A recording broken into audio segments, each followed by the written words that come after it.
వ్యవసాయాన్ని లాభసాటి చేసే సంకల్పంతో ఉన్న కూటమి ప్రభుత్వం అన్నదాతలకు అన్ని విధాల తోడ్పాటును అందిస్తోందని శాసనమండలి సభ్యుడు తెలుగుదేశం పార్టీ పొలిట్ బ్యూరో సభ్యుడు యనమల రామకృష్ణుడు అన్నారు.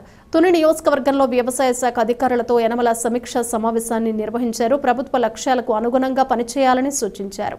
అటు అభివృద్ధి, ఇటు సంక్షేమ పథకాలు క్షేత్రస్థాయిలో అమలుపై తీరును ఎప్పటికప్పుడు పర్యవేక్షణ చేస్తున్న శాసనమండలి సభ్యుడు తెలుగుదేశం పార్టీ పొలిట్ బ్యూరో సభ్యుడు యనమల రామకృష్ణుడు ఇవాళ వ్యవసాయ శాఖపై సమీక్షించారు. రైతులకు సంబంధించి అమలు చేస్తున్న పథకాలు క్షేత్రస్థాయిలో పారదర్శకంగా అమలు చేయాలని వ్యవసాయ శాఖ అధికారులను ఆదేశించారు. వ్యవసాయ ఖర్చును తగ్గించే భాగంగా రైతులకు యాంత్రీకరణ పరికరాలు సబ్సిడీపై అందించాలని ప్రభుత్వం సంకల్పించిందన్నారు.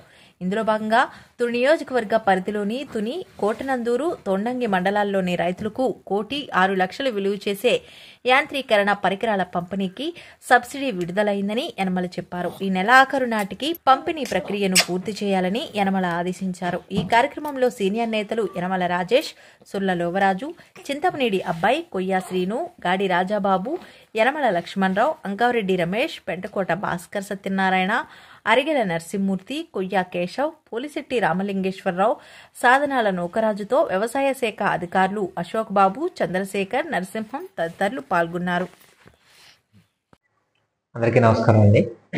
నా పేరు అశోక్ కుమార్, తుని మండల వ్యవసాయ అధికారిగా పనిచేస్తున్నాను.